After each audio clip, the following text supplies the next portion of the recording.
There's about 8 companies that are focused on 3D education. And I encourage you, if you have any questions, I'd be happy to provide some case studies and really show the potential here for 3D in the classroom.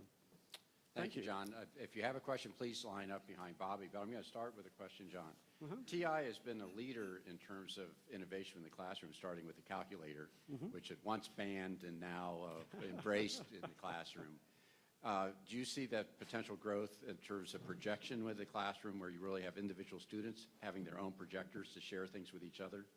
Oh, well, that's a possibility as well. Obviously, I talked about the Pico projector and the ability to students be able to have a projector, perhaps work in small groups or share their results with other students. Certainly a possibility. I think we'll see that coming. Lee Myers from Eastern Wyoming College. You did studies of like the 3D model using projector. Has there been any studies of using the older 3D technology of anaglyph glasses for giving the 3D effect without the additional high tech? Okay. Well, the anaglyph has a number of problems, obviously, with color and color shift space it's really viewed as a much older technology. And we do enable this again, at least in the projector side, at little or no additional cost. So we think this makes a much better representation.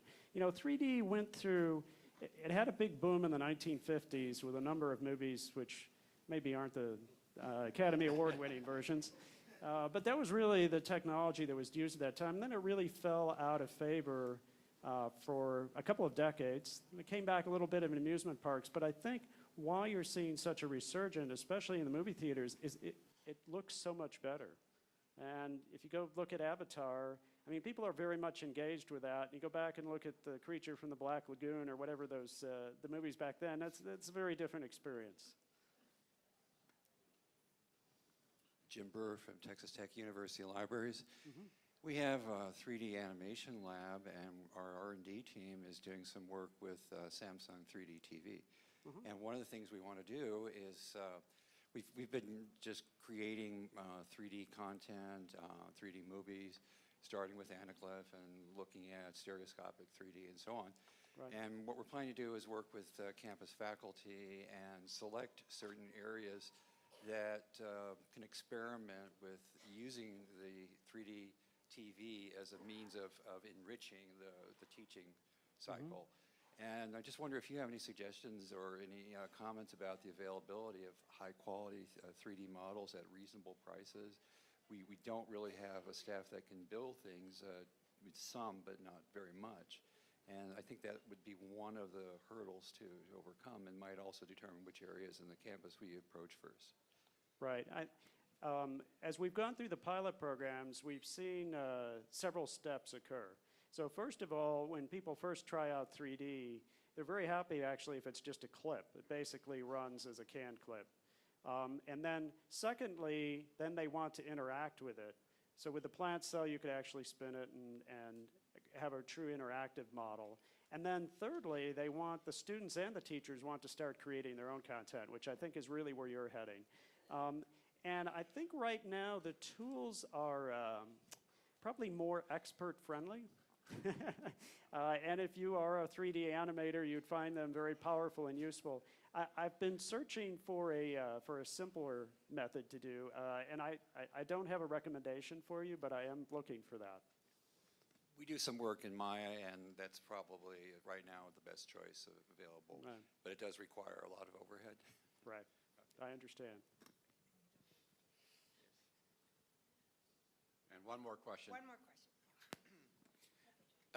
Good afternoon. My name is David Galindo. I'm the computer technology teacher at a middle school in Newark, California. And my question was, well, it's two parts. First one is, how easy is it to, if I were to bring this to my school, purchase one through grant money or however means, to show the science teachers, let's say, for example, on how to use it. And then the second one is, I have a master's in curriculum design. and I don't know if I understood you correctly, but is creating curriculum on an expert-based level, or was that for something else that I miss? As far as creating curriculum for, in my class, we learn computers. They learn the nuts and bolts of computers, and having a 3D image of where the CPU is and where the hard drive is stored would be awesome in comparison to a 2D model. Okay. Well, they have been installed in a number of schools. At this point, it does require some hand-holding, I would say, because a lot of system integrators are just learning about that, but it certainly is feasible. So it can be done. Secondly, for curriculum-based, I think there's, again, two phases. I think people, commercial companies will develop elements that fit into the curriculum that's already available. So obviously biology, geometry, there's a lot of elements that would be used by a lot of schools. And then, as we talked about in the previous question, for people who want to create their own curriculum, that's where the tool set would come in. And I'm trying to find a good source for that, quite frankly. Well, this conversation will continue, but we've run out of time for our first presentation. Thank you very much, John. Okay. And we're going to switch back to our main panel. Now, my brethren from Southern California, me being in Central California, our Paul and Patrick are going to show some very interesting materials. I'm Patrick Kenny from USC's Institute for Creative Technologies. I run the virtual patient lab there, and this is Paul, who's at the USC's School of Social Work, who will talk after me. And Skip Rizzo is in the back here, and basically we do medical simulation at Institute for Creative Technologies, which is kind of a research part funded by the DoD to look at advanced technologies. And so some of the stuff I'm going to show you today is this technology, virtual patient technology, which so what is the issue here? The issue is that in the military, there's a lot of people. I wish I could get this because there's actually slide stuff on here. Sorry.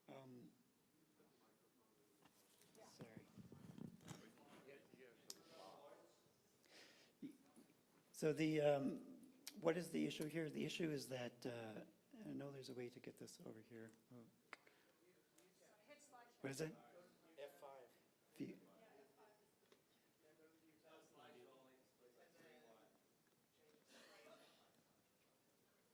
Change the screen. Which one? Fifth button open. Okay, pull down. Right there. Go up. Up more. To the menu. There you go. Change. Primary monitor to secondary monitor. I can't see these. Right hand side. To the right? Right there. Perfect. And then search that code from the Garrett. There we go. Somebody actually knows about technology. Awesome. Okay, so what is the issue here? The issue is that there are lots of people returning from the war. We're doing a really good job at saving lives, but we're having an issue with, because we're saving so many lives, they come back with mental issues that we have to address. So there's a big problem right now with having to train social workers and other clinicians to deal with all these issues. So basically, you need about 3,000 more, which I think that's a low number, but you probably need about 25,000 more clinicians to help deal with all these kinds of issues. So what are the skills that they need to be trained on are interpersonal skills, diagnosis skills, interviewing skills, and specifically with all the returning vets, military-specific issues. So how do you recognize PTSD? How do you recognize depression? If you've never encountered somebody in the military before and you start talking to them in a clinical level, how can you talk to them? Because they're different than normal patients. And so you want to also augment these kind of training, really hard cases, for example, dealing with older people or clinicians or kids. So what is the goal here? The goal is to train social workers and social worker students in basically creating immersive environments, in virtual reality environments here, having characters that can emulate those kinds of issues that are coming back with the military, and have teachers allowed to monitor these scenarios and basically create new scenarios or on-the-fly change the scenarios.